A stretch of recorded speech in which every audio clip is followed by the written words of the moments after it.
Brothers, grace to you and peace from God our Father and the Lord Jesus Christ. Amen.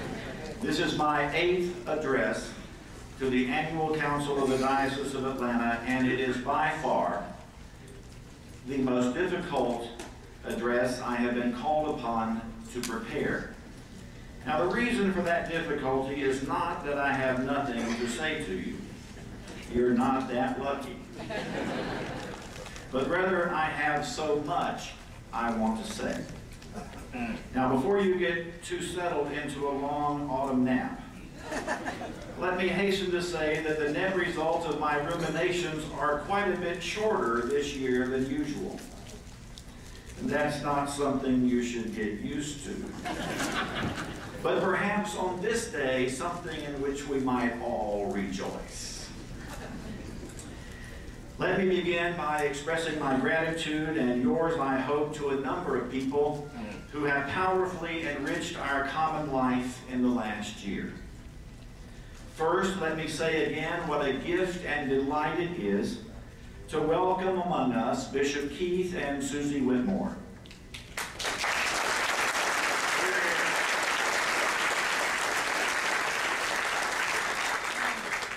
We have desired strong and effective Episcopal support for a number of years, and although we've had to wait a little longer for this blessing than many of us would have wanted, God has in fact blessed us indeed. I am grateful that the Whitmores were willing to bring their ministry in the Diocese of Eau Claire to a close and take up new life among us.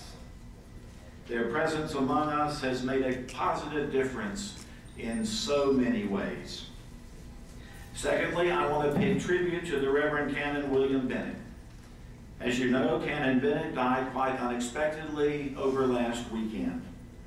It is an enormous loss to me and my family, but it is an even greater loss to our church.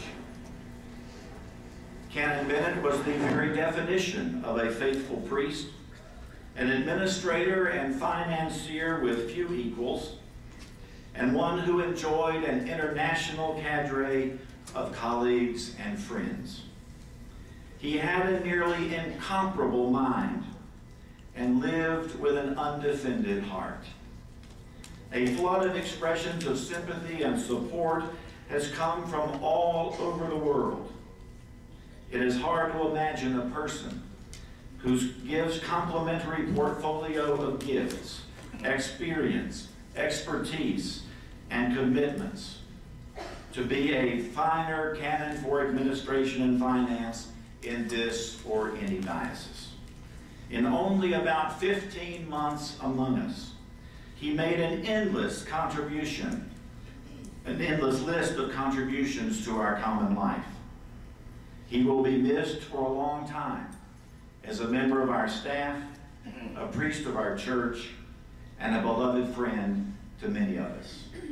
May he rest in peace and rise in glory. Amen.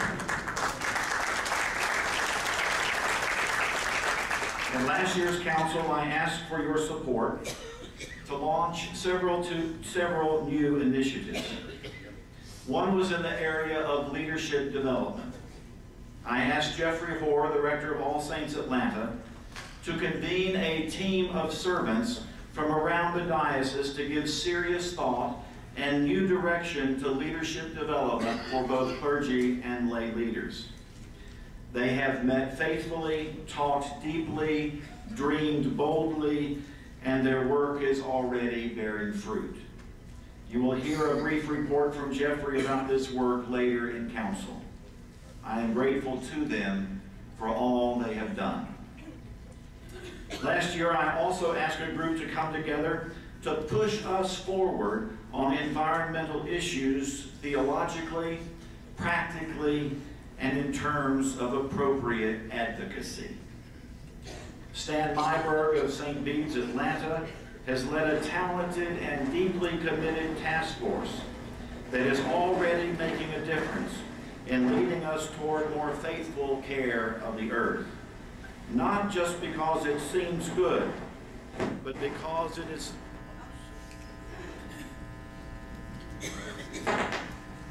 it's green. There we are. Not just because it seems good, but because it is a strong faith commitment for all of us who are disciples of Jesus. The biggest mistake I have made with respect to this particular work was appointing my wife, Lynn, to the task force on the environment. As a result, I am now sitting in the dark with my coat on in the evening and trying to sleep in an uncomfortable number of layers.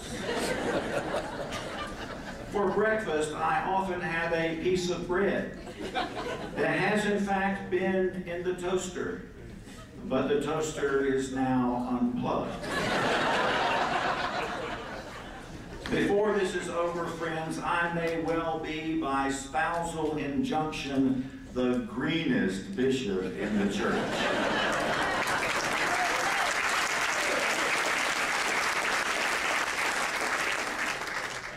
So please listen for additional information from this energized group of servants. Support their work and let us be a leading diocese in our church when it comes to faithful discipleship in the care of God's creation. And if you see my wife coming, duck. My action of last year's council, a task force on disability, was appointed under the leadership of Benno Pattison, rector of Epiphany, Atlanta. Their first task is to get a handle on the physical obstacles faced by those who are challenged with limitations in mobility, and how our parishes are addressing those obstacles so that no one is barred from full participation in our life. Their second task is to look at non-physical barriers, obstacles of a less obvious sort that prevent full participation by all. Benno also will report to council on their progress thus far. Much more is yet to come. Please support their continuing work. I also want to express my gratitude to the leadership of our Institute for Ministry and Theological Education. Some of you will remember that this began back in early 2003 in response to my address to annual council in Columbus in 2002. Several experiments have been launched, various models tried on for fit, and many good things have already taken place. I am pleased to say that in the last couple of years, the Institute has really taken off, and its work continues to expand in wonderful ways.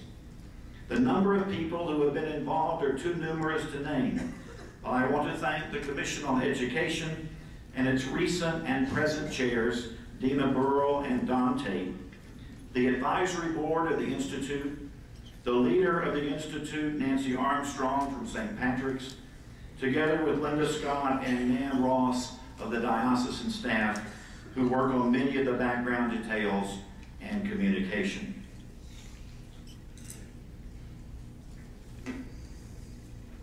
The offerings of the Institute are growing in number and variety, and in the course of the year there will be something of interest to almost everyone.